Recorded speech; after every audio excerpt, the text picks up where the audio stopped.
pile of British in here, remember? 50 years after the Second World War took them to Japan, 2 Canadian soldiers have come back for a visit. The veterans are preparing themselves for a reunion. All our Australian buddies up there. Australians, British, East Indians, and Canadians fought side by side in the Pacific. The returning Canadians can remember some good times, but here they also relive one of the darkest military stories in Canadian history. They've come to see 137 fellow Canadians in Yokohama today. This is not going to be easy, Robert. All of those old comrades lie in this cemetery.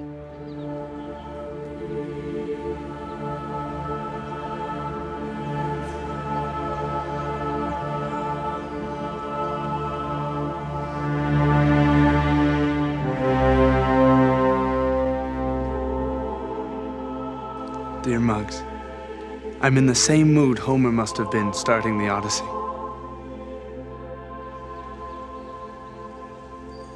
War isn't like everyone thinks, running up a hill, firing away. It's more like the two of us sitting here, and some son of a bitch 8 miles away says, hey, let's kill someone over there. So they fire a shell, blows everyone to pieces.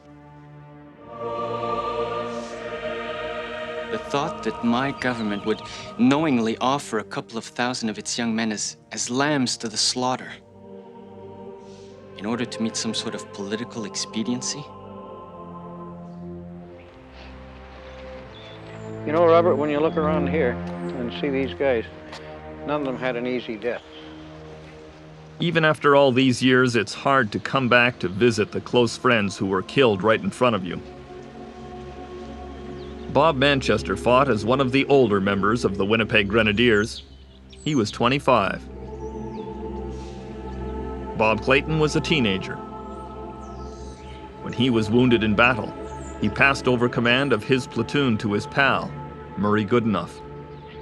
He won the military medal down at Stanley. Is that right?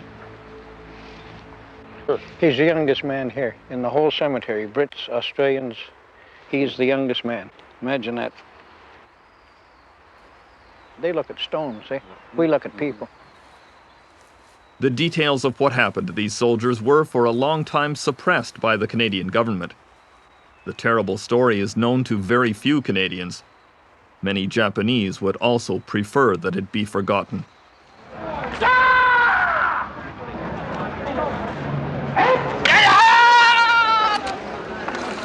Across the country from the Yokohama cemetery, another reunion. The 228th Japanese Regiment. In 1941, some of these men were killing Canadians, and not always in battle.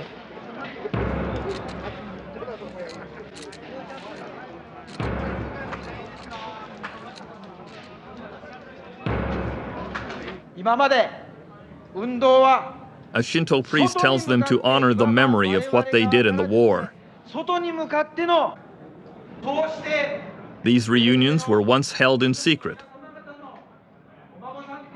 Now there is an open celebration of the spirit that brought them together for war.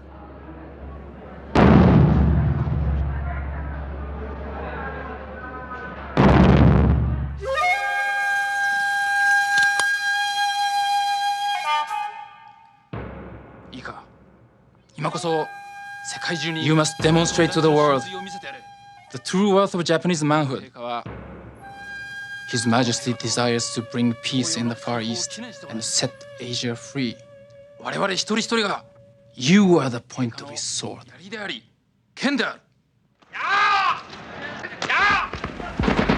In 1941, Japan was intent on the expansion of its empire.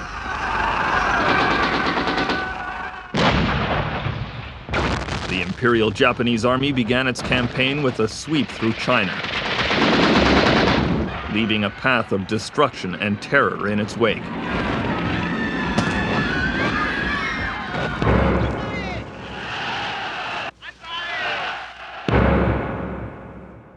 The seemingly invincible Japanese troops moved south towards the Chinese border with the British colony of Hong Kong. In early 1941, Winston Churchill said privately that there was not the slightest chance of holding Hong Kong or of relieving it if the Japanese attacked. Eventually, his military persuaded him that it was worth at least a symbolic attempt to hold Hong Kong. But rather than risk more of their own troops, the British decided to ask Canada to take on the job.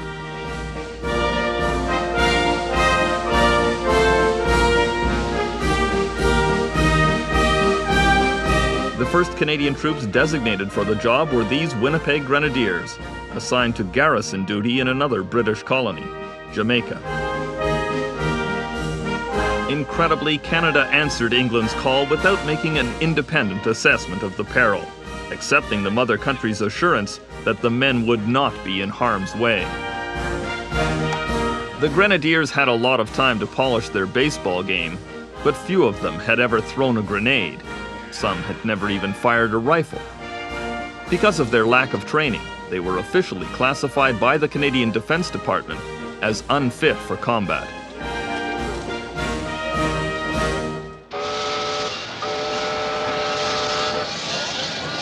Back in Canada, the Grenadiers were joined by another unit with the same classification, the Royal Rifles of Canada.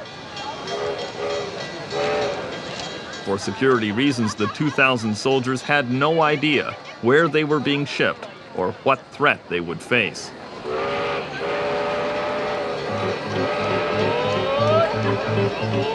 In the lineup was 21-year-old John Payne, an artist and musician. He was born to be a soldier. His father was a British corporal who met and married his mother, a nursing sister, during the First World War.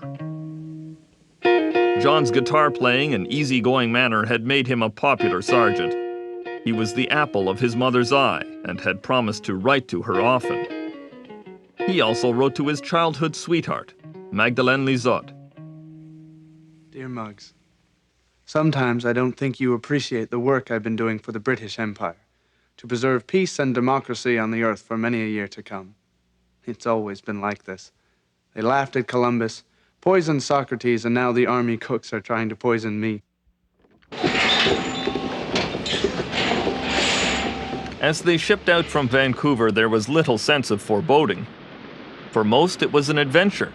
Some even lied about their age to get in, like Armand Bourbonniere of St. Boniface, Manitoba, who wanted to spite his mother. Me? I like skating a lot. Hockey? I'm quite good at it. But my mother, hey, she gave my skates away. I got so mad, I joined the service. Well, it wasn't long she got me out. I was underage. But I went back in again. So she left me there. Anyway, I got a brother, the oldest one. When he found out that I was back in there, he came. We're in the same regiment. Kay Christie was one of 3 Canadian nursing sisters with the expedition. Outside our cabin, they are giving them lectures, telling them what this end of the rifle is called, and where to put the bullet in. Honestly, it's just appalling.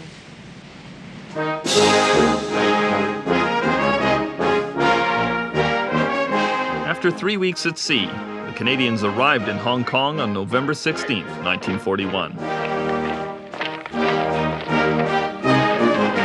The 2,000 troops marched in to bolster the small British garrison.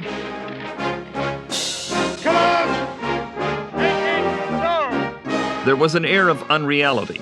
The colony was only 6 weeks away from its centennial and expecting to prosper for decades to come under British might. But most of the British fleet was gone, leaving only a few naval vessels to help. There were 2 million people to defend, the colony swollen with Chinese refugees fleeing the advancing Japanese. Hong Kong was not just an island, but a chunk of mainland, including the city of Kowloon. The mainland territory stretched 40 kilometers to the Chinese border, where the Japanese army sat. Between the Japanese and most of the Hong Kong people was the main defense, stretching from Gin Drinkers Bay 11 miles through the mountains. A white ribbon of concrete The gin drinkers' line is still etched into the mountains, overlooking a crucial freshwater reservoir. For a British army geared up for First World War type battles, the bunkers and tunnels with names like Charing Cross Road seemed a good idea. Sergeants Bob Clayton, Bob Manchester, and the rest of the Canadians didn't know of London's earlier calculation that these defenses would not survive long if the Japanese attacked.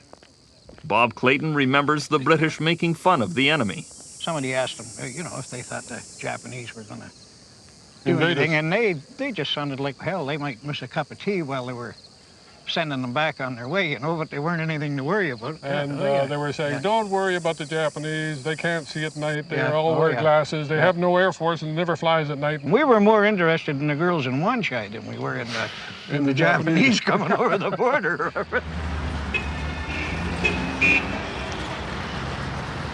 Signs of the legendary nightlife of Hong Kong bring back memories for the two Canadian war veterans. Memories of the short, happy 3 weeks before war. Paid better than British soldiers, the Canadians were astonished at what their money would buy. Everything was cheap. Beer was 10 cents a bottle. Rickshaw rides were 10 cents a crack. And you could pick up most anything for a good Canadian buck. Long time, short time, medium. Hey, Robert, look at this here. And then, of course, there were the tattoo parlors. That's where Bob Clayton bought himself an indelible memory of his Hong Kong adventure, his regimental crest, and the word mother. And he paints it on your arm, and then he just comes along with it. It hurt like hell, too. I guess they thought here we were a little nuts, And the rickshaw guy, he's running right by the British soldier. He wants to get to the Canadian, because the Canadian ain't giving him a dime. He's giving him a Hong Kong dollar. These guys wondered what struck them. Not only that, the Canadian ends up pulling the rickshaw guy up the street. The rickshaw guy's in the rickshaw, and the Canadian's got a hold of the shafts, and he's just trotting him right up there,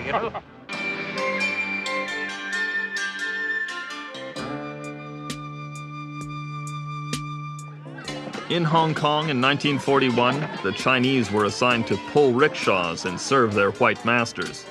And just to survive, they had to learn to stay out of the path of British drivers. Ike Friesen of Manitoba was briefed on the rules of the road by a British officer. He says, if you're driving down the streets in the city of Kowloon and you hit a Chinaman, you look back in your rearview mirror, and if he's still kicking, you back that truck up and run over him again. He says, because if you send him to the hospital, it'll cost you the hospital bill. If you kill him, it'll only cost you $5 for burial. It's as simple as that. That's how much Chinese coolie's life is worth.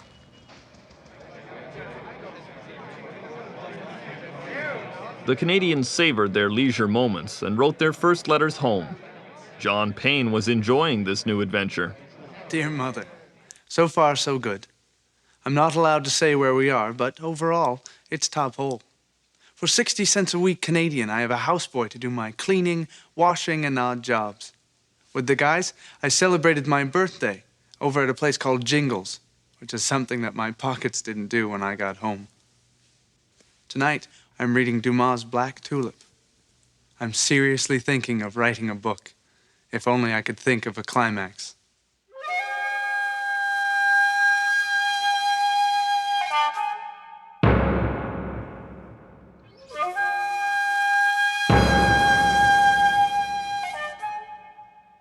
At the border with the rest of China, the curtain was about to rise on a tragedy. British intelligence estimated that there were only 5,000 Japanese soldiers in position to threaten Hong Kong.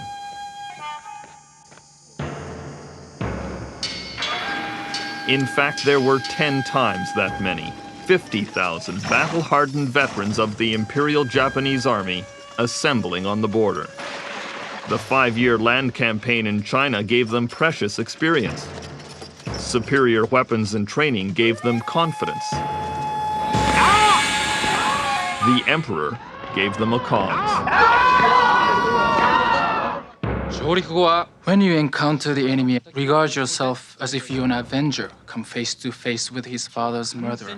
If you fail to destroy him utterly, you can never rest at peace.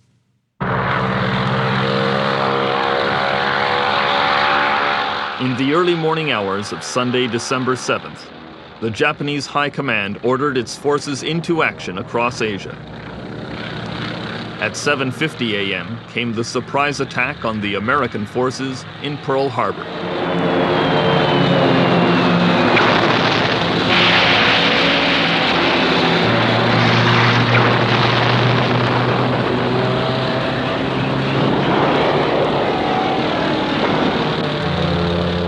Overshadowed and often forgotten are the other Japanese attacks in the hours after Pearl Harbor: the Philippines, Malaya, and then Hong Kong.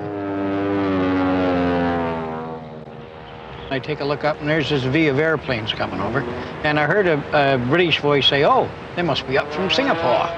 And we're looking at these, and all of a sudden, holy Jesus, these black eyes started to drop out the bottom. Well, I'd never been bombed before, but I'm not stupid, you know. I was the first guy in the big ditch that's right beside the place. I was in there head first, and that ditch is deeper than I am.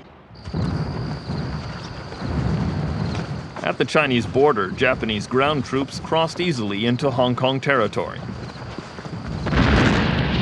Soon there was an artillery duel with the retreating British.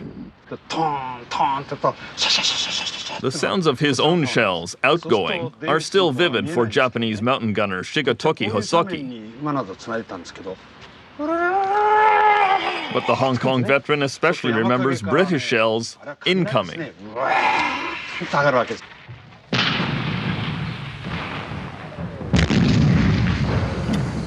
Under cover of artillery, the Japanese began a 40-kilometer trek towards the gin drinkers' line. The British calculated it would take a week, but 12 hours later, a Japanese patrol led by an enterprising officer reached the British position.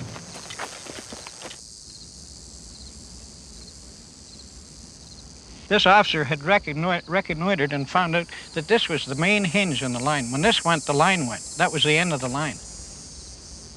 Unseen at the edge of the reservoir, the Japanese scanned this hill looking for signs of British troops. Suddenly, they saw underwear and socks waving in the breeze. 야, 驚きましたね. To our surprise, we spotted laundry drying on the line. And soon realized where to attack.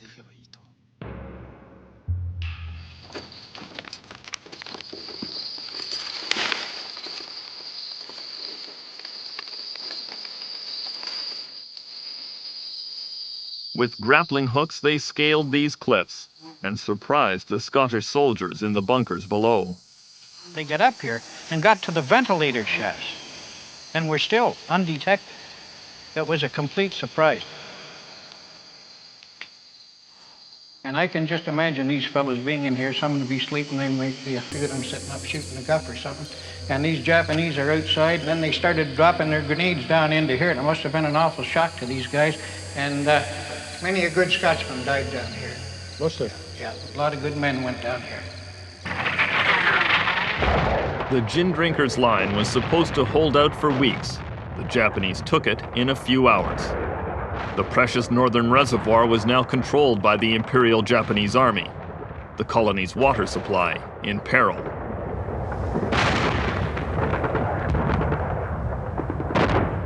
The momentum of the battle was now with the Japanese, and soon they were on the outskirts of Kowloon, the mainland part of Hong Kong.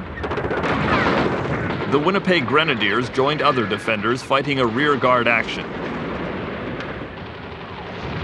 Everyone was handed a rifle, even Army telephone lineman Walter Jenkins.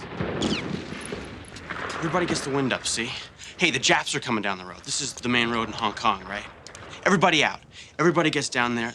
They're behind these sandbags, right? I said to the sergeant, always an efficient sergeant around there, I says, hey, I haven't got a sandbag. Don't worry about it, it'll just get in your way. And I'm thinking, well, that's what I want the fucking thing for. Everyone scrambled for a place on the few boats back from Kowloon to the island.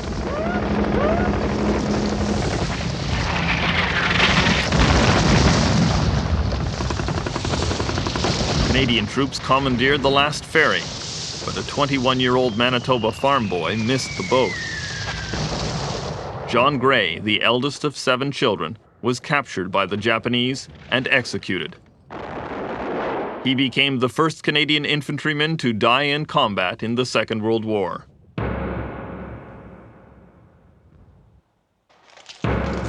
Shortly after the evacuation, the Japanese commanders paraded through the city of Kowloon with some of their other prisoners. And then most of the commanders turned the town over to their soldiers. All Chinese women were declared to be prostitutes and free. The raping and pillaging began.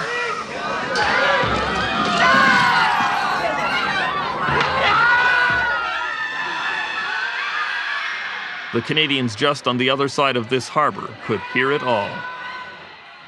It was horrible. The screams and all night long was just, I don't know what they were doing when they got in there. I guess they were looting and everything else, but that whole city was just one massive scream all night long. Just raised the hair in the back of your head. The Japanese propaganda leaflets dropped on the defenders promised fair play for anyone surrendering, but also accurately depicted the military situation. The Japanese firmly on the mainland, the smaller defending forces stranded and surrounded on Hong Kong Island. Then a peace mission was dispatched to the island with the message that surrender was the only way to avoid annihilation. The Japanese didn't have to wait long for their answer. After only 15 minutes, the British commander sent back his one-word answer: no. The stage was set for a desperate siege. The Canadians had often been assured that Hong Kong Island was an impregnable fortress. Now they were not so sure.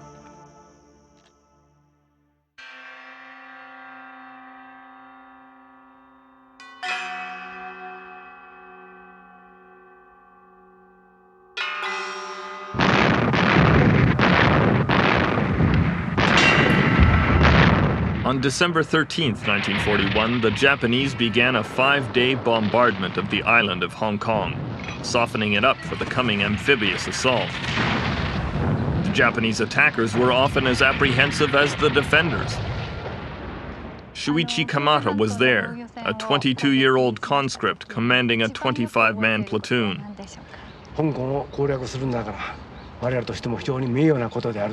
He had heard that Hong Kong was a very strong castle that would take 100 years to destroy. And so, as he prepared for the battle, he prepared for his own death. The British commanders had always expected an attack from the sea, and so had placed most of their fortifications at the bottom of the island. They still expected a Japanese attack from the sea, even though the enemy was now in control of the mainland on the other side. All the Japanese had to do was cross the harbor. Canada's Royal Rifles were placed at the narrowest crossing point, Lai Moon Passage.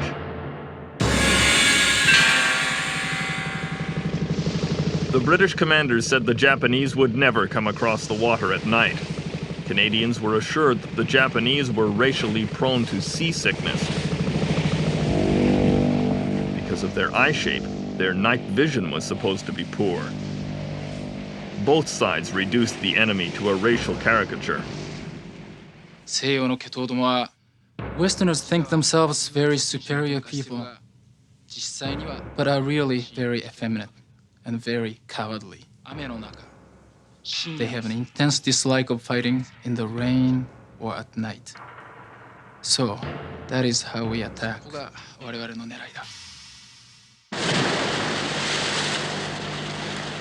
At 10 p.m. on December 18th, the Japanese crossed to the island.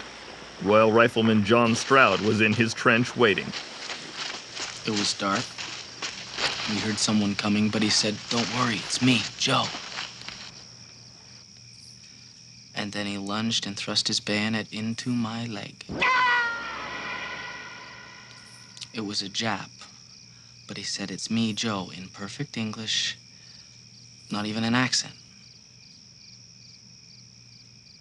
And then the Japanese were all over us.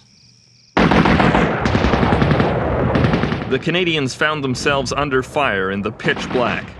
John Payne phoned British headquarters to report that the Japanese had come ashore. I got a British staff officer and told him the Japanese had landed. I said we needed artillery support, and quickly. He tells me there's no possibility the Japanese are on the island. We're commanded by these British imperial types.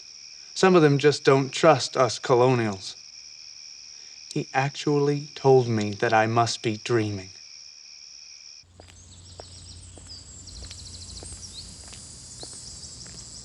On that first night of the invasion, as Bob Clayton was walking up this road at Limoon, he had his first encounter with the Japanese.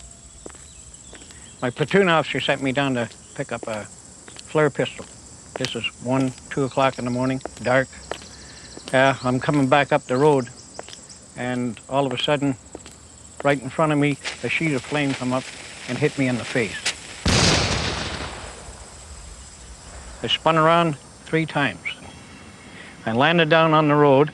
I didn't feel any pain or anything, but I couldn't get up. I crawled up the road.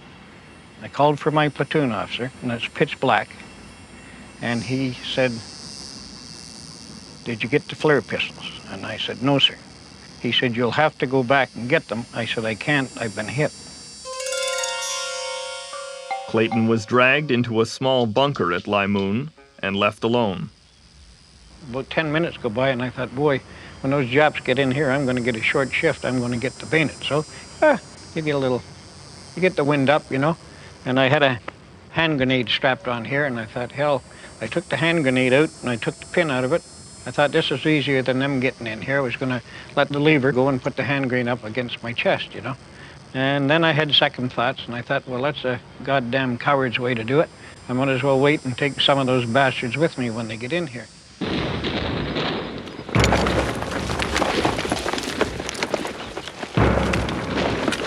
The next thing, in walks this Lieutenant Scott. And he says, "I come back to see if you were here." And he says, "Get on my back." And I got on his back, and we went out the door, and we started up the road. And I said, "Mr. Scott, I'll never forget you as long as I live." He says, "We'll have a drink on our side someday." Clayton was brought to a nearby British field hospital. And I still got the hand grenade in my hand. And there was an old Army major in there, a medical officer, you know. And the old Army major's bending over me, and finally he says, "What do you got in your hand?" I said, "I got a hand grenade, sir." He says, "Will it go off?" I said, "She'll go off. I let go of her, boy. There's no pin in her." He said, "Holy Jesus." And so the next thing they come in, and I think it was Mulkey, took the grenade off me, and he made sure he had a hold of that lever. And that old Army officer, he just madder than hell then, you know. He says, "Whatever you do, anybody comes in here anymore," he says, "I want them searched before they come in here." And believe it or not, just about a couple of minutes later, I heard that grenade go off. This bunker was on the side of a hill, and I guess they went around the corner and they threw that grenade down there, and I heard the damn grenade go off, eh? So it ended up, it was funny, but it wasn't very funny. But I'll never forget that Mr. Scott. He was a very, very brave man, because I'd have died that night in that. What happened to him? What happened to him? Well, we never got our drink together. They found Lieutenant Scott and Lieutenant Lister and 3 of our privates all tied together and bayoneted. That's what happened to him.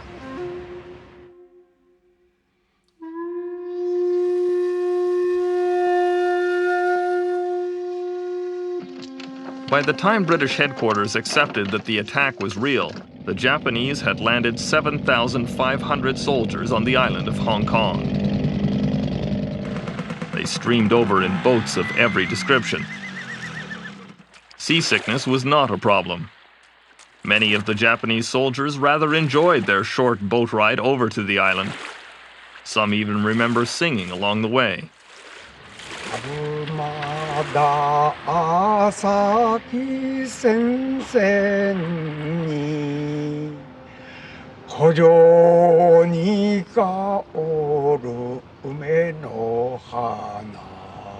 Infantryman Shinsuke Adachi recalls singing a sentimental samurai song about a soldier pining for his mother.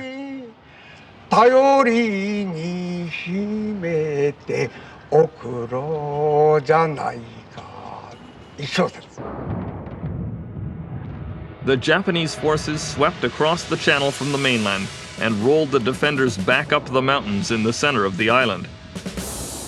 A key battle took place at the central mountain pass called the WWII Gap. Today it's still the only way through the center of the island.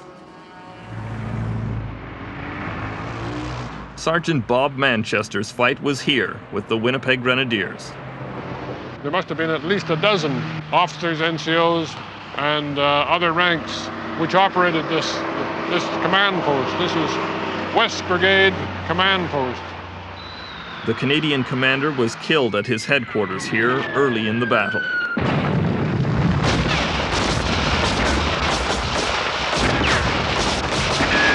Handfuls of grenadiers struggled to keep the high ground and surprise the Japanese below them.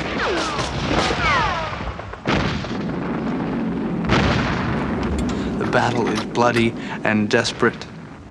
100 grenadiers are holding off 2 Japanese regiments. The guys who've never thrown a grenade are acquiring some experience.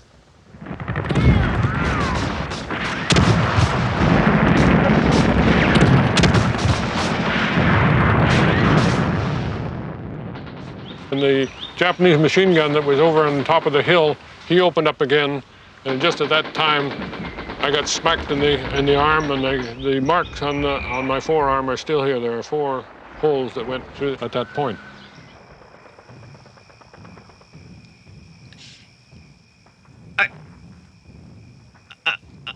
I got hit. I'm burning.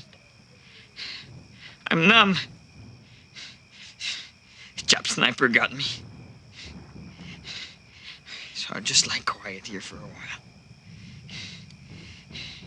Jap sniper come out to see if you die or if you got gold in your mouth. I'm waiting for him. I got a new magazine in my stand. So I let him come. I let him come real close. I emptied it in his body. I got him right here. I made a hole right here. But I wasn't satisfied, so I trumped his head in. You wouldn't believe the grudge you get after a while.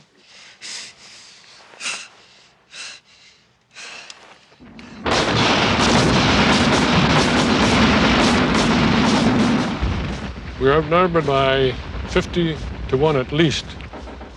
We had hung on in this particular position for about 4.5 days, and we were now running out of ammunition and food. The Japanese soldiers were ordered to make a series of suicide attacks against the Canadian positions.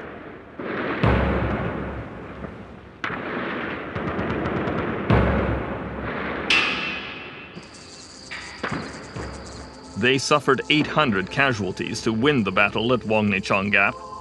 When the Japanese discovered how few defenders had caused this decimation, the field commander was forced to apologize to his superiors.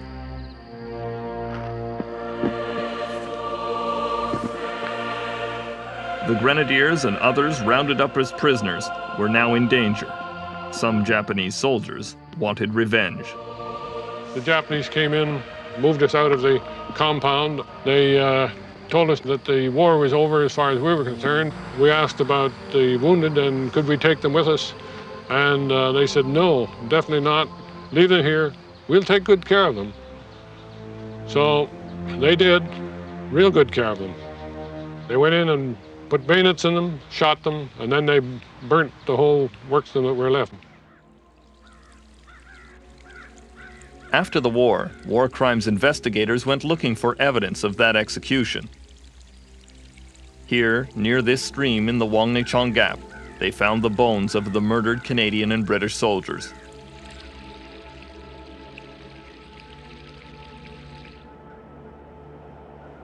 John Osborne won the Victoria Cross, the Empire's highest award for bravery, for his part in the defense of WWII Gap.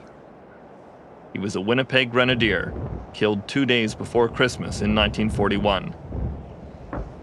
The battle was still not over, Many more Canadians would join him in the days ahead.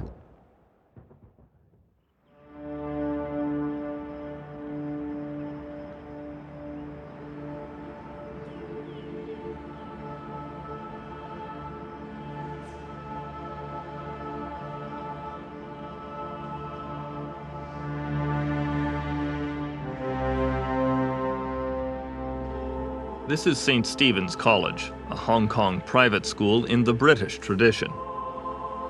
During the siege of Hong Kong in 1941, the gleaming floors of the library here were covered with almost 100 badly wounded British and Canadian soldiers.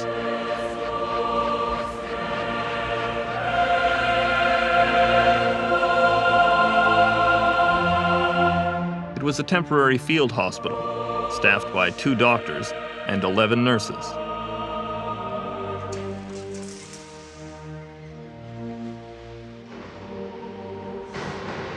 This is where 19-year-old Bob Clayton was brought 2 days before Christmas, 1941.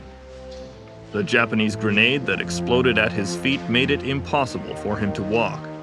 He would spend a week in this building, and during that time he would witness an event so cruel, so brutal, that he would be marked by it for the rest of his life.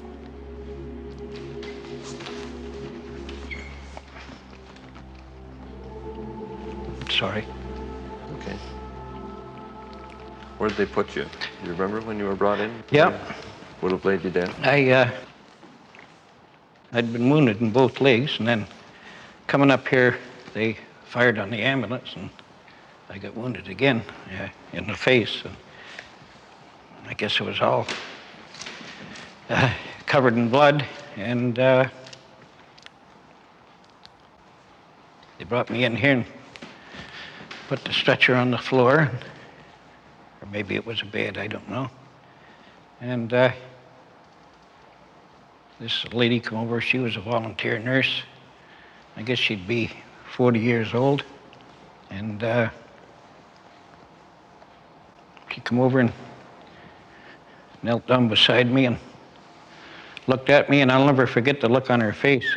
I just can't, I'll never forget it. And it was like she was saying, boy, oh boy, what's this kid doing here? And then she went away, and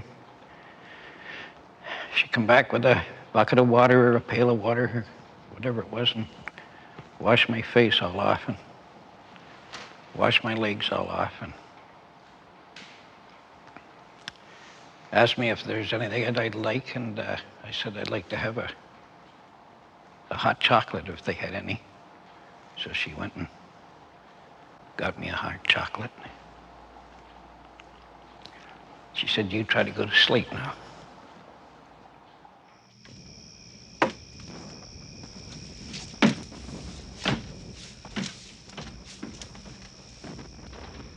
This young lad, Bud Sweet, from Bathurst, New Brunswick, was asleep in my ward. Freckles across his nose and a lock of hair. He looks as though he should be out playing marbles or something. And here he is, with his left arm off, right up to the shoulder. And he doesn't know yet. And I'm thinking, dear God, what am I gonna tell you when you come to?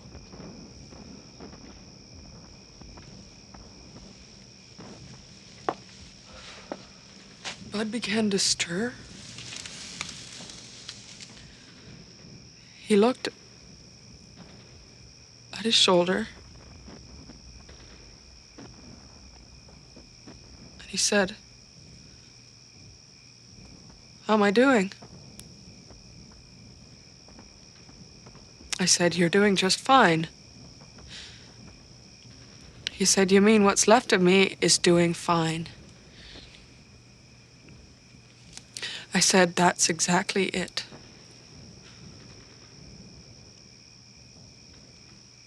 He said, well, that's kind of the way I figured. And he just turned aside and went to sleep.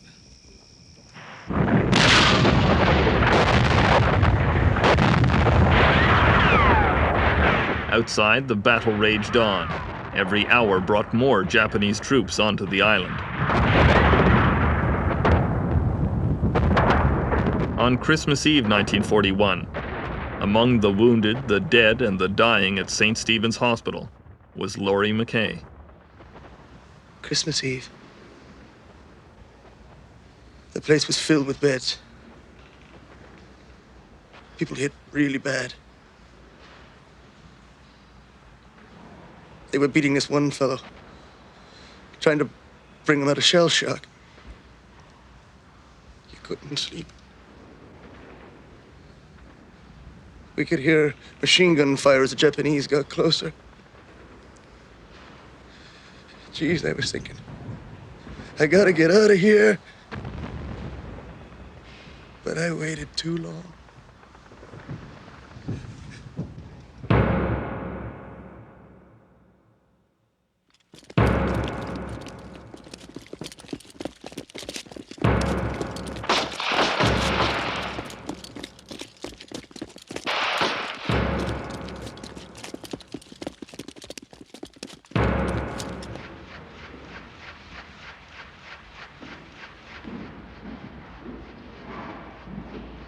Bob Clayton was upstairs in St. Stephen's when the Japanese closed in on the hospital at 5:30 a.m. on Christmas Day. So our wounded were laying in bed there. And just before they broke into the hospital, there was a hell of a commotion outside. And I heard a guy holler, "For Christ's sake, don't let those bastards get in this hospital." When the Japanese came through the door, the doctors met them, and they had their hands up.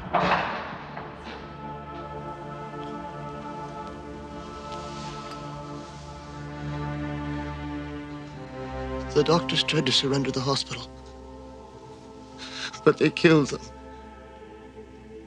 And the Japanese soldiers started killing all around me. I said, oh my God, this is it. I pulled the blankets over my head. One Jap ran over me to bayonet the guy in the next bed. And I rolled off my mattress. And I made a run for the door. And I was hit over the head. I went arse over tea kettle. I don't remember a thing till I came to, and this Red Cross nurse was trying to stop this Japanese soldier from killing us. So the soldier grabs her by the throat and drags her away.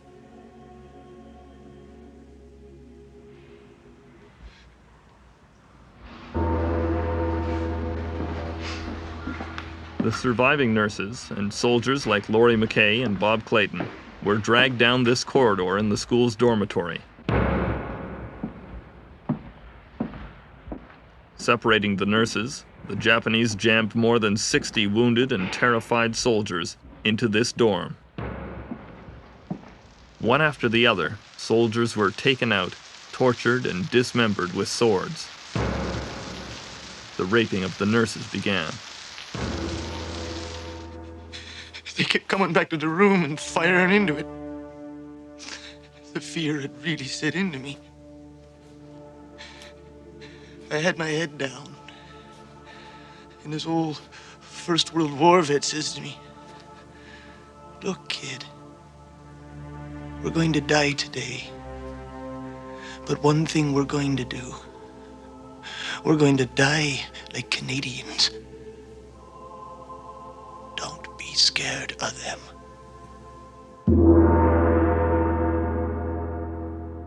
It was Christmas Day, and you're thinking about home, and I thought of my mother a million times, and I knew she'd be going crazy, absolutely crazy, which I found out after.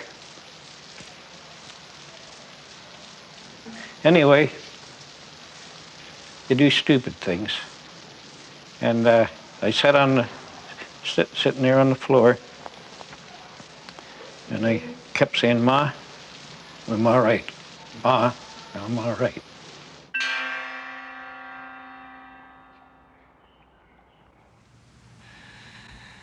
And this Jap soldier came in. He says, Canada!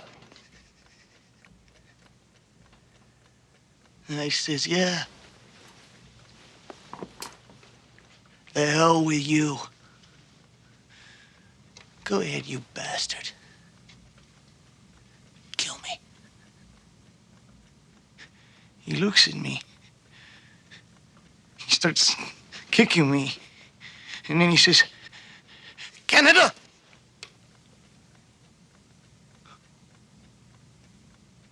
Cowboy? I says to myself, what's going on here? So I say, yeah. Cowboy. So he steps back and he twirls his hand over his head like a lariat and he yells, whoa! Oh, oh, oh, yip, yip, yip. And then he tells me to stand up.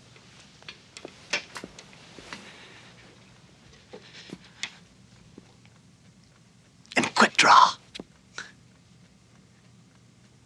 All night he kept bringing back his friends and telling me to quit draw. 5,000 miles across the Pacific, in Toronto, it was early Christmas morning. My mom and dad are laying in bed, and my mother shakes my dad and wakes him up and said, Rob, Bobby was right in this room. He was saying, Ma, I'm all right. Ma, I'm all right. My dad told her she was hearing things. She sure did. She said after that she never worried again, and she never did.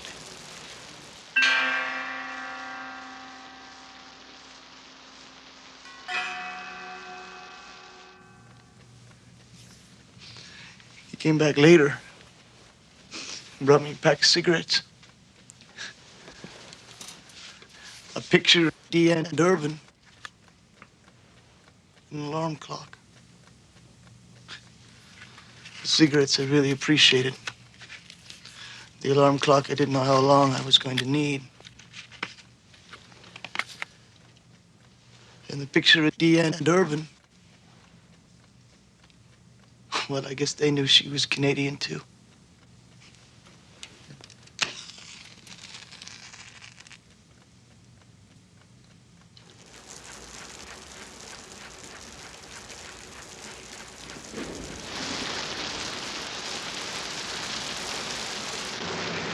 Outside, Clayton's regiment was ordered by the British to make a suicide charge to retake the high ground around St. Stephen's. They were annihilated.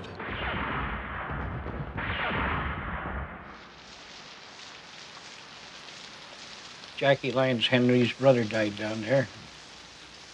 Glenn Latimer died down there. But at least they died fighting.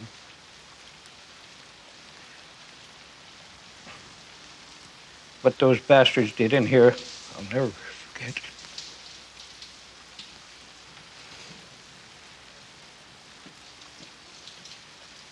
Five of the 7 nurses at St. Stephen's, including the one who gave Clayton hot chocolate, were raped and killed.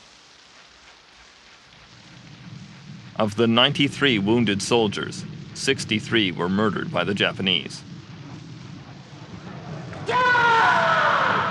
Many captives, like Bob Clayton, were spared, but during the battle, official Japanese policy was to take no prisoners. In the afternoon of Christmas Day, with much of Hong Kong in flames, the British realized that further resistance was futile. At 3 p.m., the British commanders officially surrendered to the forces of Imperial Japan. The Union Jack was lowered.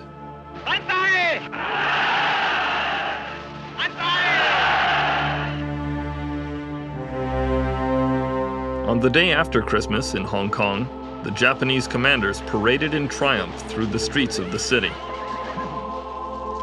The defenders of Hong Kong, from Britain, India, and Canada, were now prisoners of war.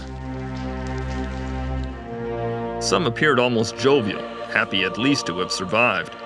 Many expected to be treated civilly, according to the rules of the Geneva Convention. They were sadly mistaken.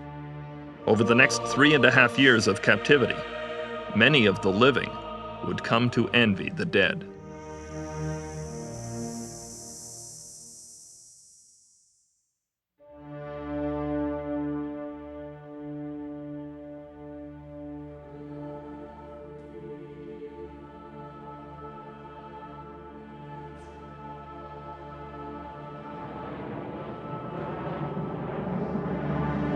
This is the Sham Shui Po prison camp near the center of Hong Kong.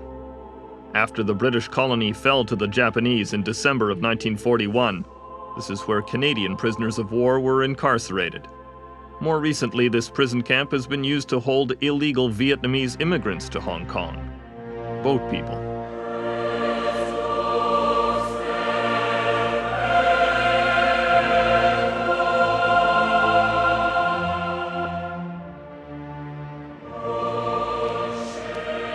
One thing, Robert, it brings back a lot of bad memories, I'm going to tell you. Yeah. Canadian veterans Bob Clayton and Bob Manchester found it hasn't changed very much since they lived here 50 years ago. But imagine having to put up with those things Yeah, and well, for bedding. It has a real smell of old death in there. yeah, you're darn right. It was someplace. Yeah. I see the backdrop of the houses are still yeah. the same, eh? Just the same as when Yeah. we marched out there. Yeah, right. Yeah, look, just the same.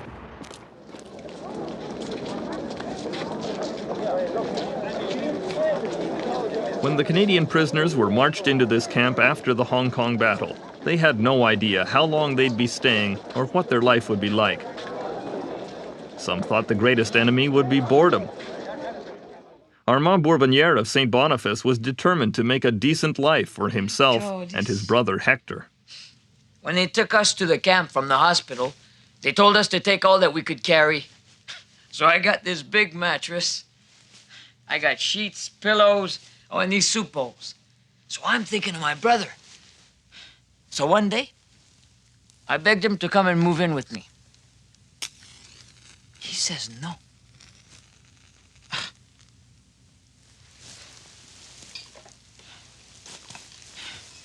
I mean, I brought utensils and a bowl for him. Then he moves in with me. He spends a couple of weeks. And then he got mad and he took off. And then he sold his bowl for cigarettes. I got so mad. I have a real hard time with him. And I tried to help him and everything. But he just doesn't seem to appreciate what I do for him.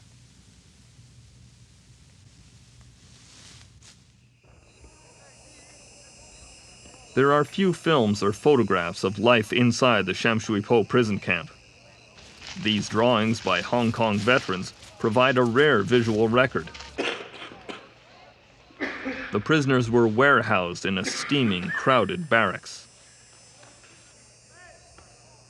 One of the artists was John Payne. There's a lot of talk in the camp that we're going to be liberated before too long by the Brits or the Americans or somebody. I wouldn't bet on it.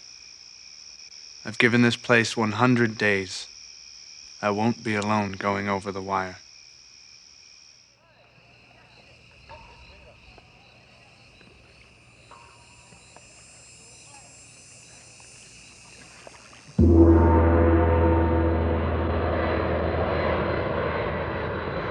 Still close to the Sham Shui Po camp is Hong Kong's international airport, Kai Tak. Few modern travelers realize the runway here was built by Canadian and other prisoners of war under threat of starvation. Winnipeg Grenadier Les Canavet worked on that runway. The tarmac we built was about the worst piece of concrete you'd ever seen. We sabotaged it by mixing all kinds of sand in with the concrete to make it weak.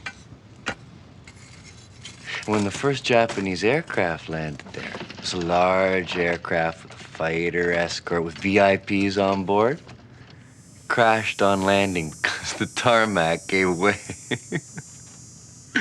You see, the Japanese engineer turned the project over to a British engineer because he didn't want to be bothered with it. I can recall them bringing that Japanese engineer out, and the officer in charge just chopped his head off right there. We thought we were in for the chopping because we were the ones that did the work. But we got away quite clean. The prisoners may have lost the battle, but were determined to stand tall. One of their jailers was bent on crushing that spirit, a member of the Japanese Gestapo, the Kemputai, Kaneo Inoue. And all of a sudden, this son of a bitch comes along and he looks us all up and he's walking up and down and we're looking at this guy. You know, he's something new. We never seen him before. So he stops and he looks at us all and he says, "So you're the Canadians, eh?" Just like that. Well, Jesus, we're looking at this guy now. He says, "I want you to know," he says, "I was born and raised in Kamloops, BC, and I hate your goddamn guts." Inoue was a Canadian who left home and enlisted in the Japanese military. He was known as the Kamloops Kid. He wanted to get guys that were out from around where he came from, you know. And he said when he was a kid and growing up there, they'd call him, "You little yellow bastard," and stuff like this. So he never forgot that.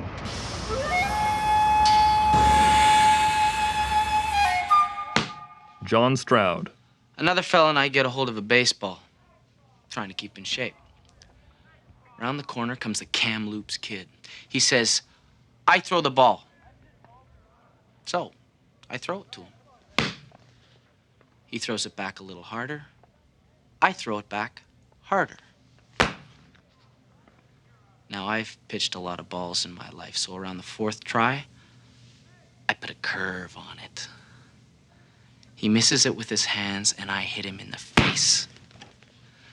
He pulls out his fucking sword and nicks me on the forehead. Then he says, "That'll teach you, you smart bastard."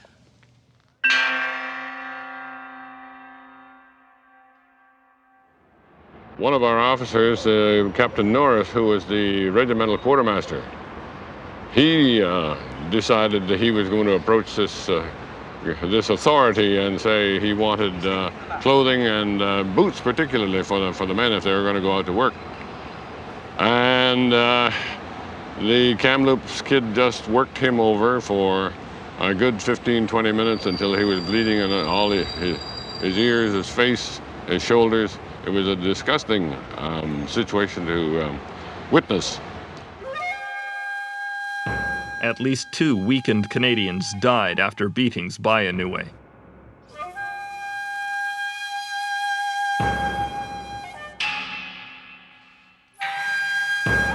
Officers protested brutality towards prisoners, but the Japanese were unmoved.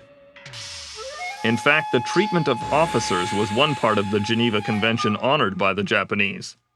The officers got special privileges, and this sowed trouble with soldiers like Fred Reich. So 2% of the men here are officers. And they buy 95% of the food that the Japs bring. We can't buy any food at the canteen because the officers have bought it all.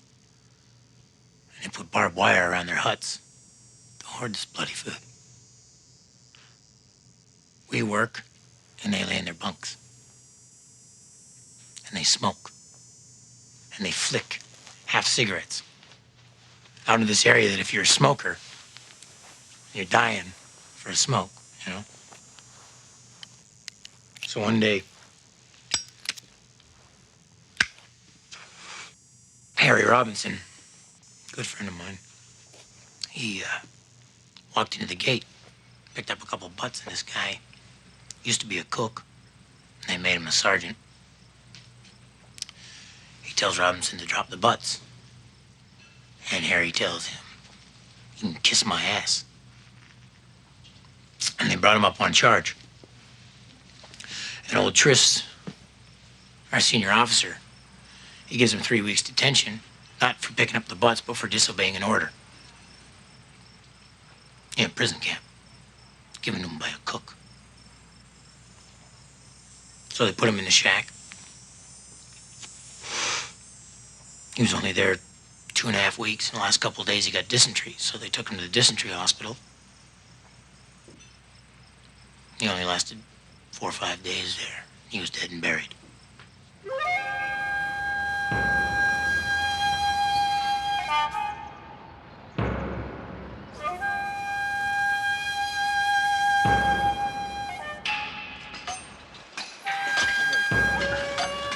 The beatings and the relentless hours of work took their toll on body and spirit. But over time, nothing did more damage than the slow starvation that came from a single ration, morning, noon, and night. We're getting just straight rice. That's all it was, straight rice. You had a leak about 15 times a day because this rice, that's all it was water, you know, so you were going to the benjo all the time. And it got so when you got up, everything would go black in front of your eyes. The rice diet caused medieval diseases, stripping the lining of the brain, stopping the kidneys working, slowly killing. I used to go around and see my guys in the hospital, and one of the first fellows in my platoon to die was Clarence Wilbur. I went over to see Clarence, and he says, "How are things going?" I said, "There's all kinds of them coming. The Americans are on their way back, and we're going to be out of here in a short bloody time." Well, he says, "They better hurry, Sarge," and he threw back the blanket, and his testicles and balls were that big from wet berry. It had come up that far on him. And this berry, the wet berry, you could put your fingers into your leg anywhere or wherever you had it, and the imprint would still be there the next day. Then we had the dry berry. I had that, and it's like somebody's taking a knife and shoving it in the bottom of your feet. You know, you had hot feet all the time. And the things got so bad with the guys with the hot feet keeping the other guys awake, they put them all in one ward, and we called it the agony ward. This would have been the solution.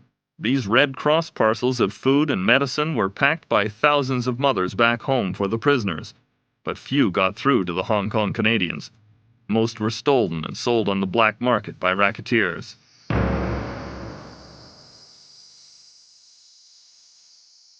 This man did most of the stealing, the Hong Kong camp commander, Colonel Sasso Tokunaga.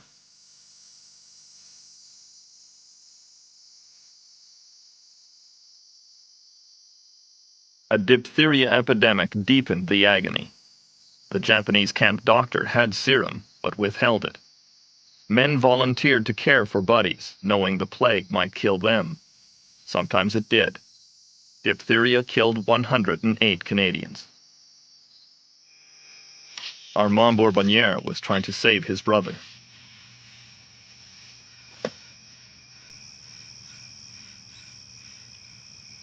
My brother, he got bad with malnutrition. All crippled with sores and bloated with berry. So I squeezed through the fence, and I snuck in to see him. He was finished. So I gave this military shirt to this Chinese in exchange for some powdered milk. And I mixed it in a can with some water. That soybean milk.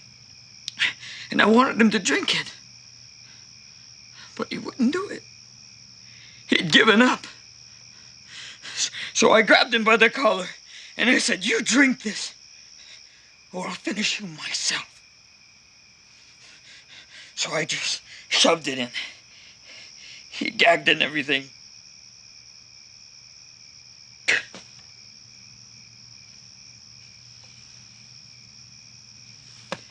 And then I left. Sent to Japan. I figured he'd never live. Because he gave up.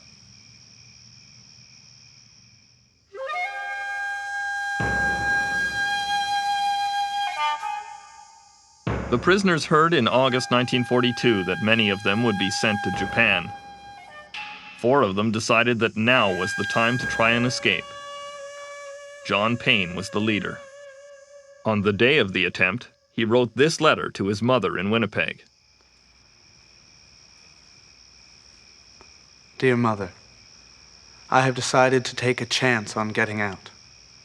There are numerous reasons for the step, the chief being that the cholera and the fly season is starting. And anyway, I'm really sick of Japanese hospitality. John Payne made this drawing to help plan the escape. On a dark night, a ladder was placed to get them over the wire. They got into a nearby sampan and made a break across the water. You share my views on fatalism, so I know you won't condemn my judgment.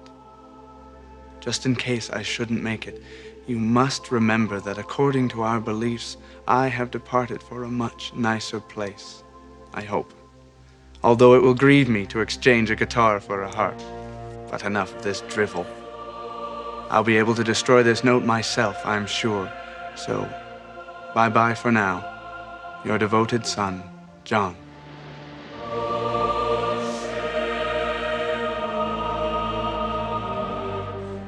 Halfway across, they got caught in a tide or something, and the Japanese picked them up there. It was quite a few days before we found out that they had been caught, but they were either shot and beheaded or beheaded anyway, and I imagine they suffered a hell of a lot before they finally done away with them, because they were that type of people, you know. And right after that, they put us in groups of 10, and if one of you escaped, they said they would kill the other 9, and we didn't doubt it for one bit. It would happen. That's what they would do.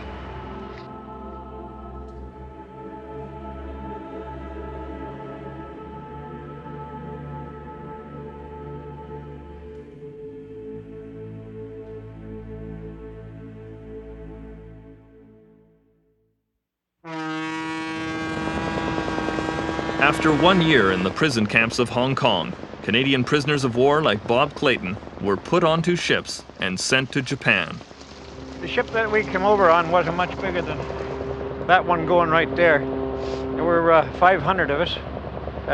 We were marched on board the ship in Hong Kong and down into the hold. They crammed as many of us down there as we could. And when I mean down in the hold, I mean down in the hold. All there was the bottom deck. That's where we were. That's where we stayed. I just don't know how long it took us to get over here to Japan, but it took us quite a while. And when we docked, and they brought us up out of the hold, we must have been something else. We couldn't smell each other because we were down there, but when we come up, and them buggers were up on the top deck with their hands over their nose like that, and I was looking at them and thinking, well, we'll have our day. For almost 3 years, Canadians worked as slave laborers in a giant shipyard near Tokyo. Here, many of the vessels for Japan's war fleet were built and launched, and still are today by the same corporation that operated the shipyard during the war, NKK Nippon Kokan, a flourishing Japanese multinational. Bob Clayton worked here for over a year. Now he can find almost no trace that Canadians were ever present. But the veterans have no trouble remembering the conditions they lived in. The men were filthy, starving, but always determined to survive. Hey, the rats are big. Just like cats. Around the holidays, we caught 22. So for Christmas dinner, we cooked our rats. But we took the meat, eating it, and the juice. It's fat, so we figure we got protein. We drink the juice. Vitamins, eh? Big idea.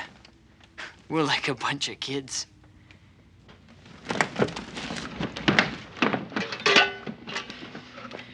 So the next day, we go to work. And sick, dab. Every 2 minutes, we got to go to the lavatory. Diarrhea, you could believe it. And every time we come back, the Japanese civilian in charge of us, well, we're not doing any work. We're just running to the lavatory. He beat us up steady. So I never ate any more rats after that. Oh, but they were good. Just like chicken.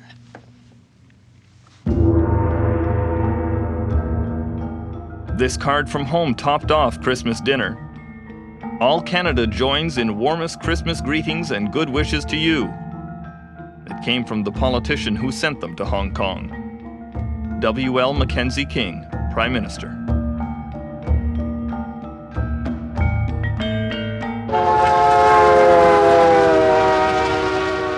500 miles north of Tokyo were another group of Canadians.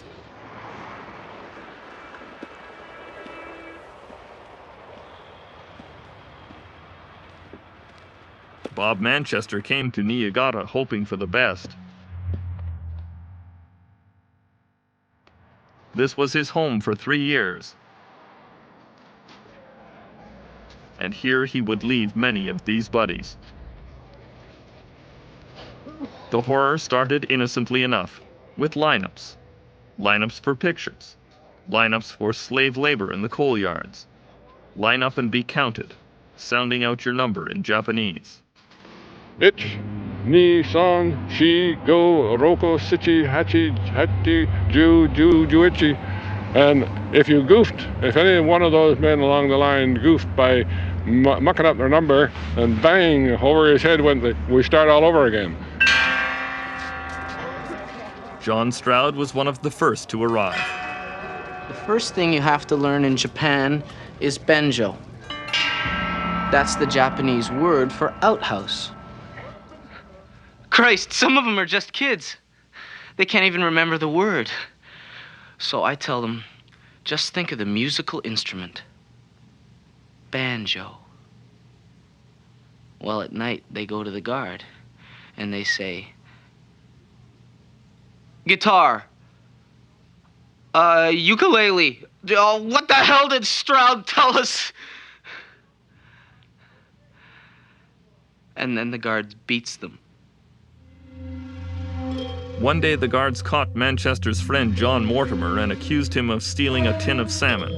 They beat him savagely. Then they staked him out in the compound for about a week. He had gangrene set in his feet and hands. Mortimer died a lingering death, finished off by exposure.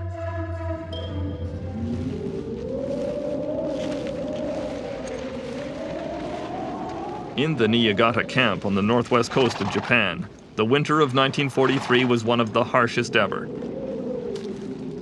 The Canadian prisoners were dressed in soggy grass capes and had to move tons of coal each day. After tropical Hong Kong, winter was unexpectedly savage for men facing starvation. Tell you how we sleep? Partners. One guy sleeps for a few hours, and so he won't freeze to death. You wake him up, and then you sleep. Last week, his friend went to sleep. The fellow didn't wake him up, so his friend froze to death.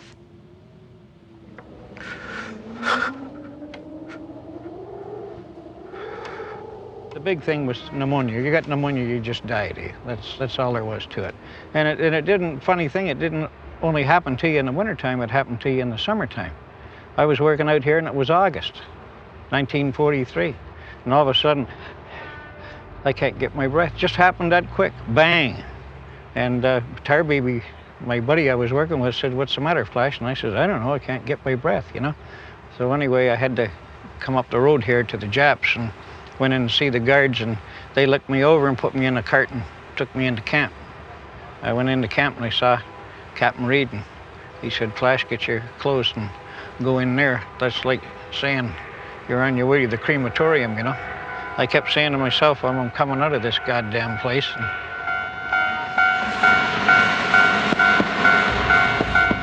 Because the Japanese authorities were withholding medicine, there was little any Canadian Army doctor could do. Pretty hard seeing your buddies die, and I can remember Lyle Ellis dying and Jimmy Emo dying and Murray Goodenough dying, and I can remember Doc Reed crying because he couldn't do anything, eh? At Clayton's camp and here at Niigata, the death rate skyrocketed. It was 6 times higher than the death rate at POW camps in Germany. Doc Reed said, "Flash, we have to take these fellas to the crematorium."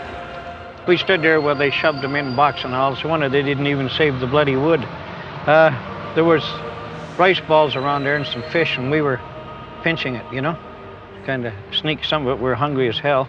And one of the guys said, Jesus, Flash, if they catch us, we'll go in the crematorium alive. I said, well, hell, we'll go in full anyway, you know, so a little bit of humor with a hell of a lot of tragedy, you know.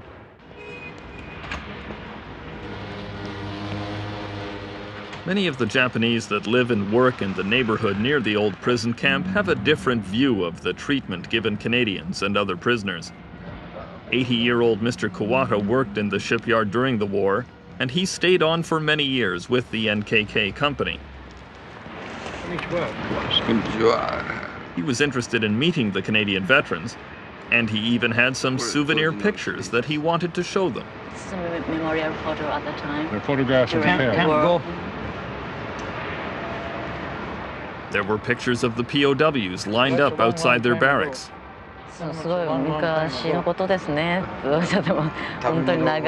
Pictures of the prisoners supposedly having a party. Christmas party. It's a Christmas party? Oh, Christmas party? Oh, that's what.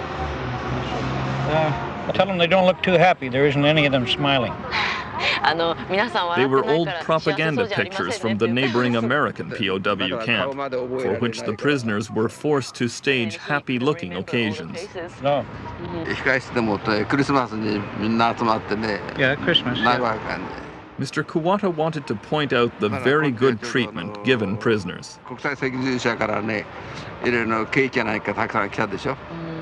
They could receive many cakes or something. Many cakes? Mm-hmm. Tell them they were lucky. Yeah. We didn't get them. Yeah. Was he a guard there or? そこで桑田さんのお仕事は何でしたでしょうか。その収容所の中で。He was a guard. He pointed himself out in the picture. He was the captain of the guards. But he said that he only worked in administration. I would like to know, how does he think that the POWs were treated in his camp? What did he think about the treatment? それについてはやっぱりどう思われますか。もっとやっぱ。習慣の違いってのはあるからね。Mr. Kawata allowed as how there were some problems there. Sometimes the difference of the cultures and the customs. Well, it isn't a custom to be hungry all the time, dear. I guess a lot of POWs died in his camp. 彼、桑田さんのその第5とか第9の。一人だけ。Just one, he remembered. One? One. これ病気で亡くなってね。He got sick and died. He got sick. Oh, he got sick and died. I think this gentleman has a poor memory, dear. Well, many men died in our camp, dear. Many, many. I took 4 out one time myself to the crematorium, pulling them in a cart. If you got pneumonia, you just died. So it had to be the same in his camp. で、彼のいたここの 3D では、第3ではたくさん彼は見たそうです。聞いておりません。He didn't hear about that. He never heard about it. 全然聞いていない。He didn't know that. No, that's all right. このね、第3収容所のこの所長、鷲見清太郎から亡くなってしまったから。Yeah, maybe the difference of the culture or something, they couldn't understand each other. That's why they had a responsibility for it. We couldn't understand them either.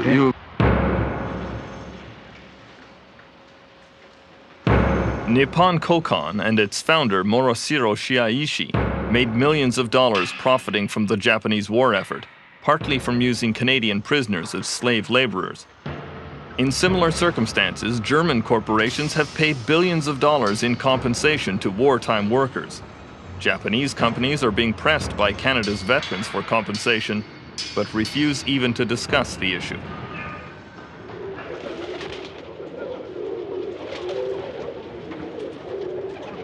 In Japan, there's no official account of the conduct of the Imperial Japanese Army during and after the battle for Hong Kong. The dark events of the Second World War are not even taught in the schools. These soldiers fought in Hong Kong, and they're now prepared to talk about it. They come to the controversial Yasukuni Shrine in Tokyo, a relic of the old potent marriage between the Shinto religion and Japanese militarism. They perform an old samurai ritual, calling up the spirits of their fallen comrades.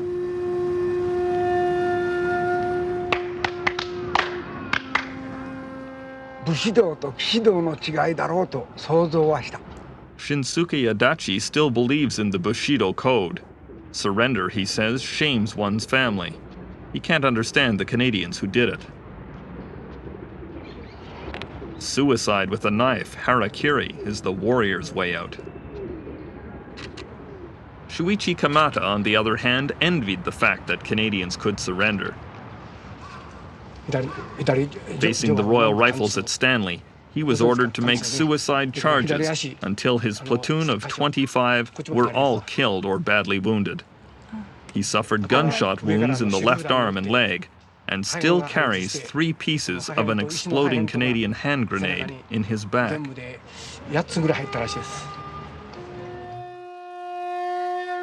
That was his Christmas Day, same day as the St. Stephen's Massacre.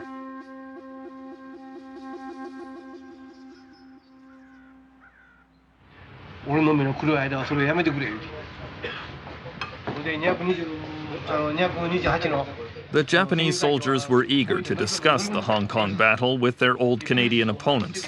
Field guns caused us a lot of trouble. And so Bob Manchester agreed to meet with them at a restaurant in Tokyo.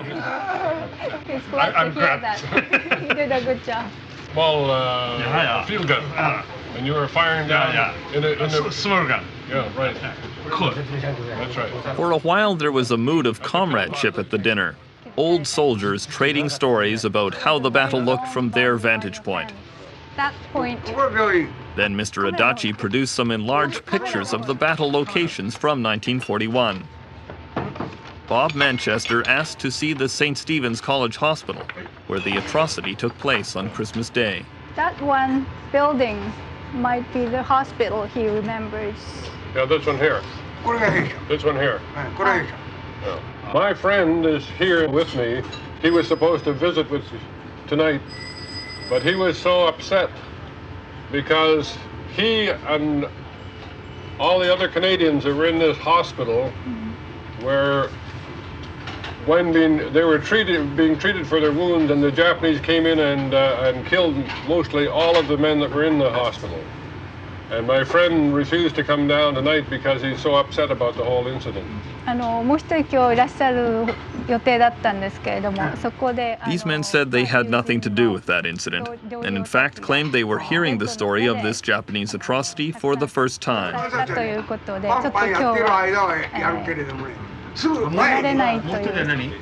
Shuichi Kamata's first reaction seemed one of deep regret. The others appeared more ambivalent. When it came down to the questions of atrocities, the blind seemed to come down, and there was a sudden silence of thought and silence of action. And you can appreciate that. I mean, no warrior, whether they had committed good atrocities themselves or had witnessed or heard any of their chums talk about atrocities, is going to admit that, least of all to strangers.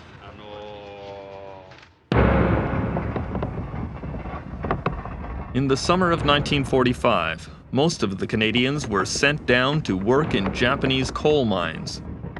In those last days of the war, the Emperor's military leaders were planning one last crime. If Japan was invaded, all prisoners of war would be executed. The end, however, came far more quickly than the Emperor's men had anticipated.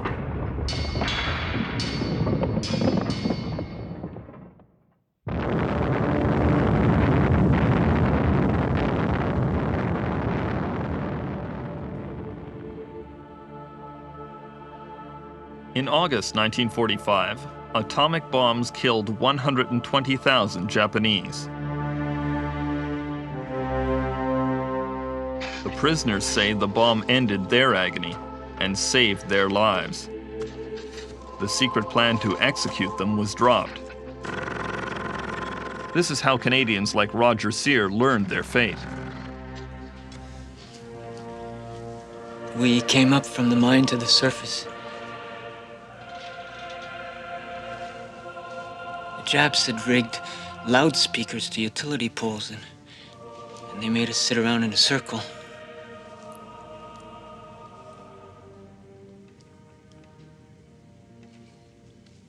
And we heard this voice, this disembodied voice came on the air. I didn't understand what the hell he was saying. It was a sort of Japanese I couldn't understand. So one of the foremen was sort of interpreting for us, and he said, that's the Emperor.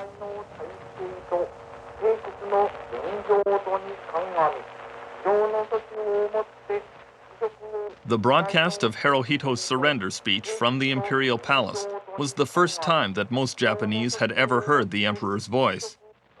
He told them they must learn to bear the unbearable, that the enemy had developed a weapon so powerful there was no other choice but surrender.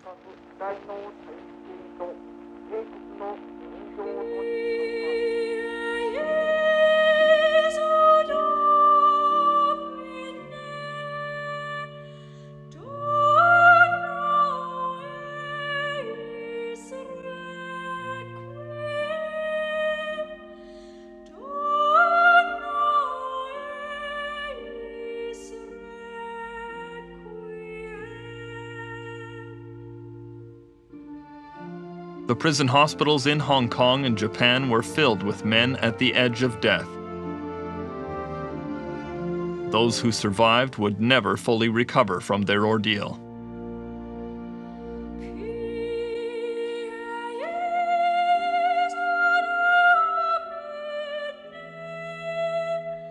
The Canadian POWs were brought out to American ships like the USS Wisconsin, anchored in Tokyo Bay, where thousands of sailors watched them come aboard.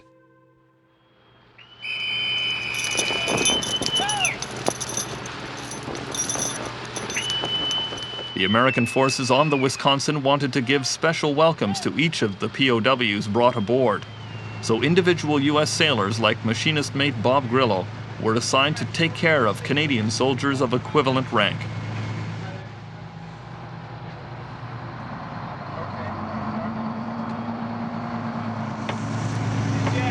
When Sergeant Bob Clayton walked up this gangplank in 1945, he was assigned to Bob Grillo. More than 4 decades later, they meet again. How you doing, Robert? Permission to come aboard. I never asked you that 45 years ago. And I'm not hungry this time. And you're not that same little skinny kid either. No, I'm not. You're looking great. What happened to you? The same thing happened to you. You look good. Never forgot you guys and what you did for us. And wonderful, just wonderful. For Bob Clayton, the strongest impression was left by the American officer who took command of the prisoners as they came aboard. So, and he said, "Sailor, you look at that soldier. Soldier, you look at that sailor." So you and I are looking at each other. He says, anything he wants, you get it for him. And if it isn't on this ship, you go and get it for him. That's right. He said, you look after him, and he can eat 24 hours a day. Now, he said, I'm going to tell you something else. You're the hungriest looking bunch of bastards I ever saw in my life, he said, and we're going to do something about it right now. And if I can remember right, but I met so many years ago, but I think they just put some tables out right along here. Yeah, and put some food and out. we sat down, and the guy come out, they come out with the bacon and eggs. I think the guy served them with a pitchfork, you know, they just boom, it hit the Well, hit you didn't the have a plate. chow pad, so how can we bring you down below? And you'd only finish one egg, and he'd be back with about 2 more, and we had the bacon, we had toast, and I think half of us got sick, you know, we weren't used to that grease, but I'll never forget that. And I'll never forget how good you guys were. Anyway, here. Roach. Captain on your ship, he just The American Navy transported the Canadians back to North America. The men looked forward to putting lives back together. One Winnipeg grenadier searched for a brother he left near death in Hong Kong, Armand Bourbonniere. You know where I saw him again? San Francisco. The Navy gave me this sailor uniform, so he doesn't recognize me. And I didn't tell him. He started to talk to me about the brother he lost. Me? Then we got on a train to Seattle. And then I said, would you like to meet your brother again? He goes, is he alive? I go, yeah. I'm your brother. So he started crying.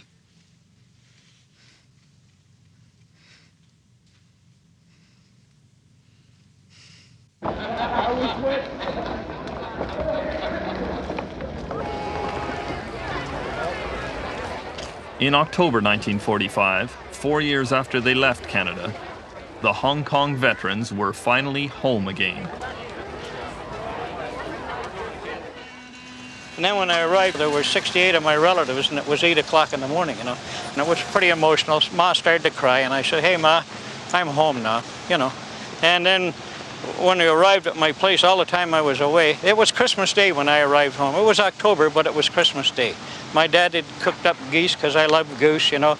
And he had, I don't know how many pumpkin pies. The street was blocked off. And all the time I was away, my mother put my Christmas presents under the Christmas tree. And then with many a tear, I guess she picked them up and put them in the cupboard, you know, till I come back. And when I come back, I got those presents. So she never had any doubts that I wasn't coming back.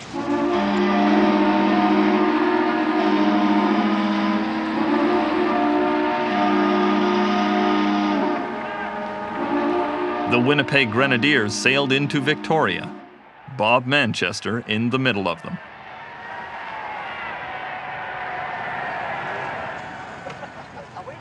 He had a joyful reunion with his mother and wife Edna, but always the soldier, Manchester had taken on a heartbreaking assignment.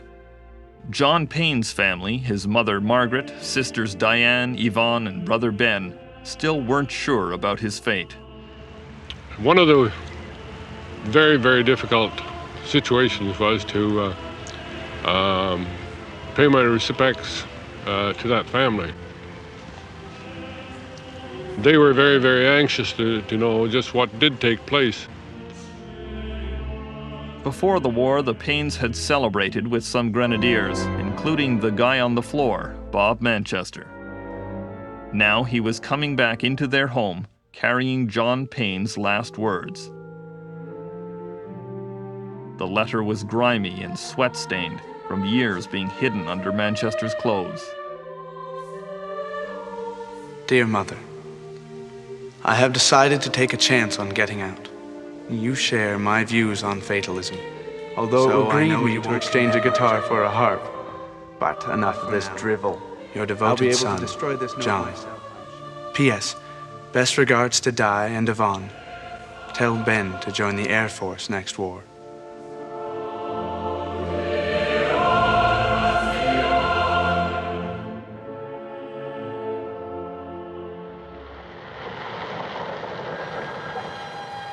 Some Canadian veterans returned to Japan to join the international team hunting for Japanese war criminals.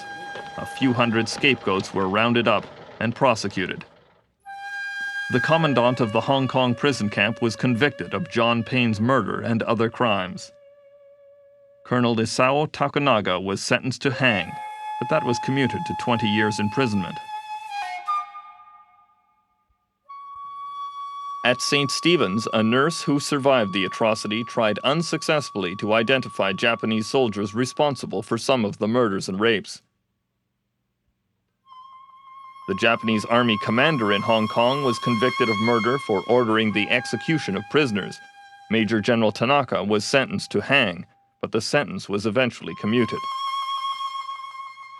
Kaneo Inoue was found guilty of beating Canadian soldiers to death. At first, his conviction was overturned on the grounds Canada couldn't try a Canadian citizen for war crimes.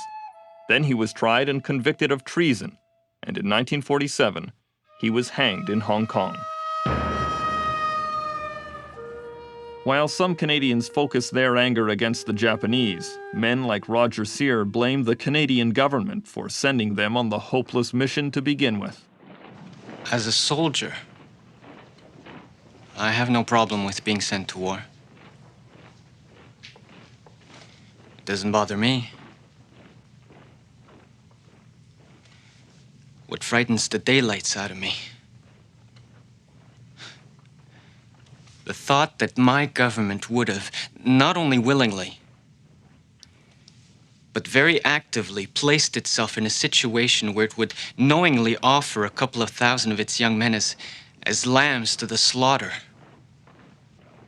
in order to meet some sort of political expediency.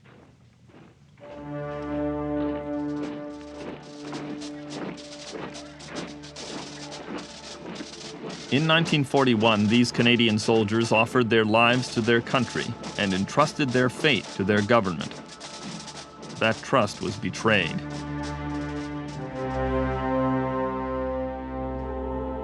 In the years after the war, as they struggled with the physical and psychological aftermath of their imprisonment, the Canadian government made them plead for each small increase in medical benefits and war pensions. The Canadian prison camp survivors made a claim for reparations from Japan, but in 1952, without their permission, the Canadian government legally absolved Japan of any responsibility. At the Saiwan Bay Cemetery in Hong Kong, the Canadian veterans are honored visitors. On major anniversaries of the battle, the Canadian sacrifice is remembered with full military honors. The bugle is played, uniforms are worn, and guns are fired in salute over the Canadian graves. In the Hodogaya Cemetery in Japan, the guns are forbidden, and the Canadian Embassy has told the veterans if they insist on bringing a bugle, it must be hidden in a paper bag, all for fear of offending the Japanese. In 1991, the Japanese Prime Minister informally apologized to the Canadian war veterans, but the Japanese government and corporations still refuse to pay any compensation, and the Canadian government continues to oppose the veterans' right to have it.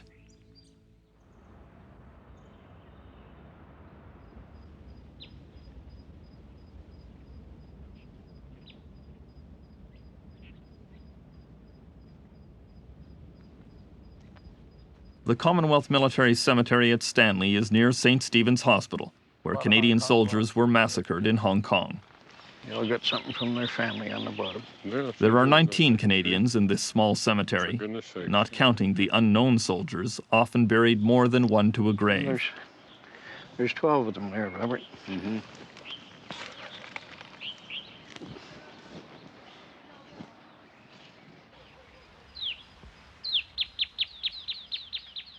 When they returned from the war, some of the survivors were outraged when they heard of printed accusations in Britain that Canadians broke and ran in the Hong Kong battle, that Canadians were to blame for the fall of the colony. They knew it was a lie, and yet many had trouble bringing themselves to tell the story of what really happened to the families of their dead comrades. What you tried to do, of course, when you were talking with the relatives, give the better side of the picture rather than the horrors of the actual fighting or the prison camp situation. I didn't even tell my own mother everything. I never told her anything about the bad times or how bad it was in camp or anything else. I had, well, to tell you the truth, I didn't want to talk about it too much. Even Lieutenant Scott that saved my life, I'm sorry to say I didn't write his wife and tell her what I thought of him till about 2 years ago. Why is that? I guess I just wanted to forget it, that's all.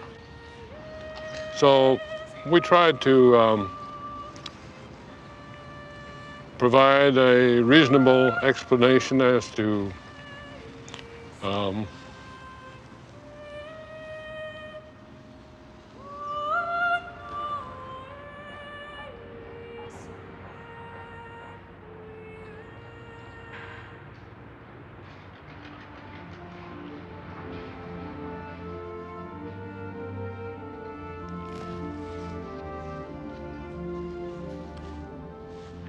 I don't know why, cut it out, Bob.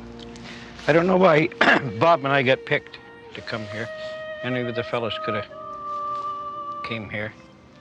A couple of episodes, we've had some fun, laughed down on the streets, but the majority of it has been no laugh. I've been very, very, very proud to serve with this brigade, both in the fighting and in prison camp. And I'd like to say to them, wherever you are, and wherever you go, you can say, I'm a Hong Kong veteran, and hold your head up high.